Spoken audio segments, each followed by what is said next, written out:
हर हर महादेव। शिव बारात का वर्णन। भगवान शिव की बारात विलक्षण थी।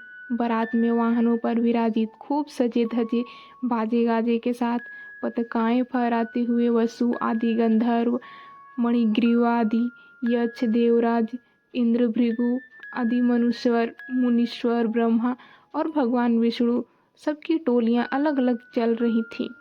इनसे प्रत्येक दल के स्वामी को देखकर मीना पूछती थी कि क्या यही शिव हैं? नारद जी कहते, ये तो शिव के सेवक हैं। मीना यह सुनकर बड़ी प्रसन्न होती और मन में सोचती कि जब उनके सेवक ही इतने सुंदर हैं तो इनके स्वामी शिव तो पता नहीं कितने सुंदर होंगे। इसी क्रम में भगवान रुद्रदेव की परम अद्भुत सेना भी वहां आ पहुंची, जो भूत प्रेत आदि से संयुक्त और नाना गणों से संपन्न थी।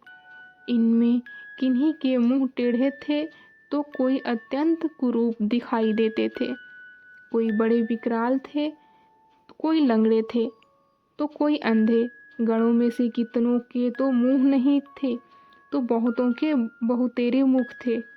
इस तरह सभी गण नाना प्रकार की वेशभूषा धारण किए थे।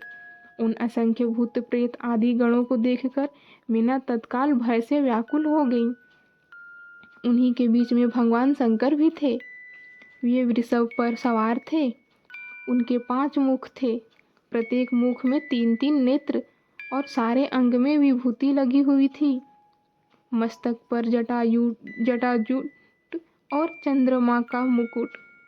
आंखें भयानक और आकृति विकराल थी। ये कैसा विकृत दृश्य है, मैं दुर्ग्रह में फंस कर मारी गई। इस प्रकार कहकर मीना उसी क्षण मूर्छित हो गई। थोड़ी देर में चेत होने पर वे क्षुब्ध होकर अत्यंत विलाप एवं तिरस्कार करने लगी। उसी समय भगवान विष्णु भी वहां पधारे और उन्होंने अनेक प्रकार से मीना को समझाते हुए शिव के महत्व का वर्णन किया। मीना ने शिव के महत्व को स्वीकारते हुए श्री हरि से कहा, यदि भगवान शिव सुंदर शरीर धारण कर ले तो मैं उन्हें अपनी पुत्री दे सकती हूँ। ब्रह्मा जी ने नारद जी से कहा कि उसी समय तुमने भगवान विष्णु की प्रेरणा से भगवान शंकर के पास जाकर उन्हें स्तोत्रों द्वारा प्रसन्न किया। तुम्हारी बात सुनकर शंभु ने प्रसन्नतापूर्वक अद्भुत, उत्तम एवं दिव्य रूप धारण कर लिया। भगवान शिव का मंगलमय वरवेश।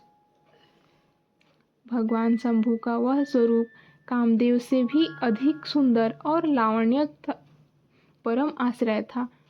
उस स्वरूप का दर्शन कर शैलराज की पत्नी मीना आश्चर्यचकित हो गई। वहां उपस्थित सभी पूर्ववासिनियां भगवान शंकर का यह मनोहर रूप देखकर सम्मोहित हो गईं।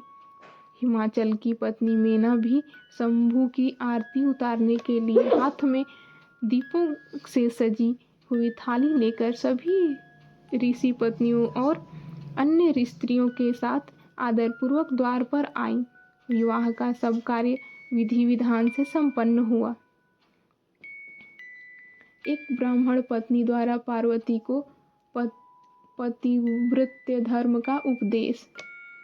सप्त ऋषियों के आग्रह करने पर मीना पार्वती को विदा करने के लिए उद्यत हुई। उन्होंने विधि पूर्वक वैदिक एवं लौकिक कुचालत का पालन करते हुए राजोचित श्रृंगार कर पार्वती को विभूषित किया। इसके बाद मीना के मनोभावों को जानकर एक सती साध्वी ब्राह्मण की पत्नी ने गिरिराज को उत्तम पतिव्रति की शिक्षा प्रदान की। ब्राह्मण पत्नी बोली, गिरिराज किशोरी, संसार में पतिव्रता नारी ही धन्य है। पतिव्रता सब लोगों को पवित्र करने वाली और समस्त पापसिकों का नष्ट कर देने वाली है। श्रुतियों और स्मृतियों में पतिव्रत धर्म को महान बताया गया है। इसको जैसा श्रेष्ठ बताया गया है वैसा दूसरा धर्म नहीं है। पतिव्रत धर्म की शिक्षा यहाँ विस्तार से दी गई है। इसके अनंतर भगवती शिवा की विदाई का मार्मिक वर्णन हुआ है। शिवा ने समस्त गुरुजनों को, माता पिता को, पुरोहित और ब्राह्मणों को भौजाइयों और दूसरी स्त्रियों को प्रणाम करके यात्रा प्रारंभ की। सबने शिवा को आशीर्वाद प्रदान किया। ब्रह्मा जी कहते हैं, तात, इस प्रकार मैंने परम मंगलमयी शिव विवाह का वर्णन किया। यह शोकनाशक, आनंददायक और धन और आयु की वृद्धि करने वाला है।